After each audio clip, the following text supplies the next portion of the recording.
Chers frères et sœurs, dans le Christ, en ce 29e dimanche du temps ordinaire, année B 2021, je partage avec vous une expérience faite.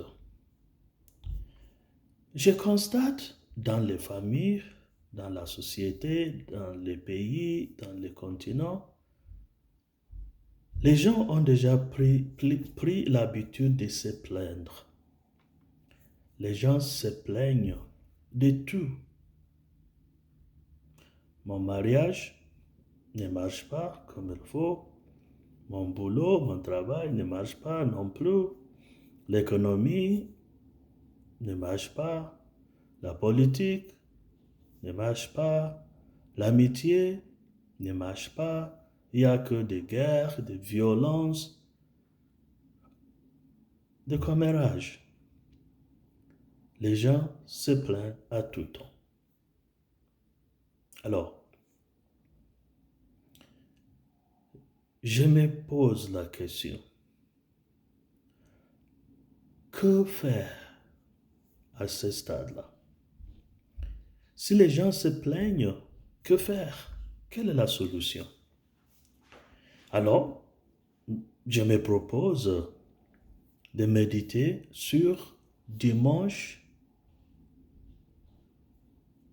de sacrifice, dimanche de sauvegarde de la vie. Comment sauvegarder la vie? Comment transformer toutes nos plaintes en joie, en amitié, en union? C'est d'essayer de comprendre le message d'aujourd'hui.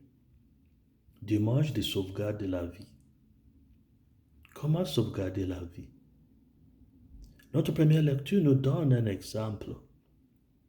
Que les enfants d'Israël, comme nous-mêmes aujourd'hui d'ailleurs, se plaignaient que tout n'allait pas bien.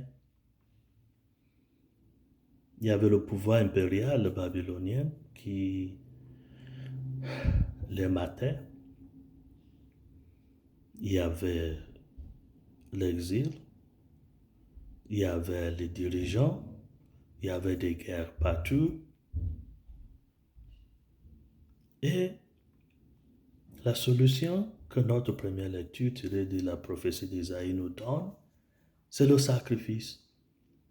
Dans notre première lecture, on nous parle d'une personne qui est prête à donner sa vie pour la paix, pour le pardon, pour l'unité, pour l'amour de tous et toutes.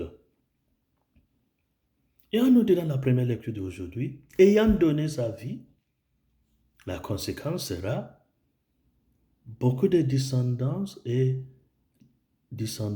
contentes et heureux, et ils vont avoir beaucoup d'épanouissement. Ce qui veut dire que pour arrêter nos plaintes, il faut des personnes prêtes à se donner leur vie, à se sacrifier, à se matérialiser. Ça veut dire les gens qui vont accepter volontiers la souffrance, même si cela va engendrer leur mort, afin que les autres puissent avoir un avenir meilleur. Et en lisant cette première lecture, je me pose la question. Chez nous en Afrique, dans nos familles respectives, et même dans les autres continents, combien de personnes sont prêtes à donner leur vie pour que les autres puissent avoir un avenir meilleur? Combien de personnes sont prêtes à oublier eux-mêmes leurs rêves et de tout donner pour que nous ayons la paix, la joie, l'amitié et l'épanouissement. Oui, il faut le sacrifice si nous voulons avoir un monde meilleur. Comme individu, oui, on nous invite, on nous convoque à ces sacrifices, mais aussi à notre devoir que notre évangile d'aujourd'hui nous invite à prendre au sérieux.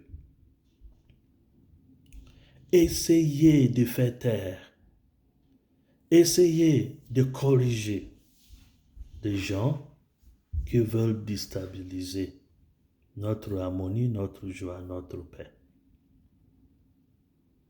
Qu'est-ce que cela veut dire?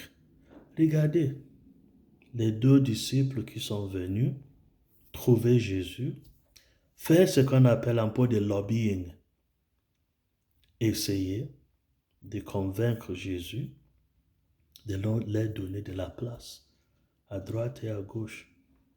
Ça veut dire Jésus comme roi, Jésus comme une personne, une grande personne.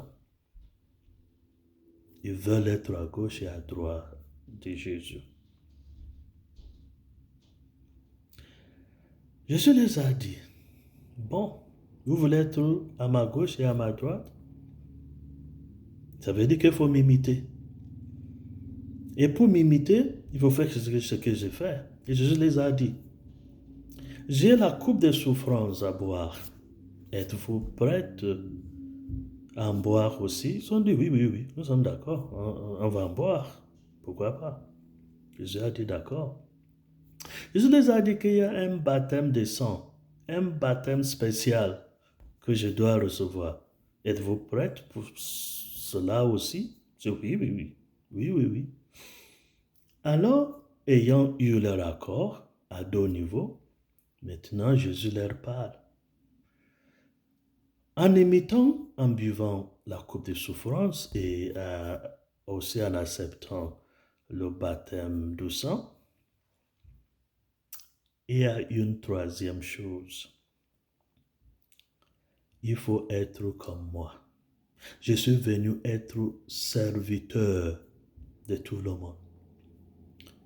Pas être servir par les autres. Je suis le serviteur. Et il faudrait que vous soyez des serviteurs comme moi. Et Jésus les a dit en plus, c'est implicite dans ce que l'Évangile nous raconte. Jésus les a dit, moi je suis venu faire la volonté de mon Père. Je ne m'impose pas sur mon Père. Je ne lui dis pas la place ou bien les places que je veux occuper.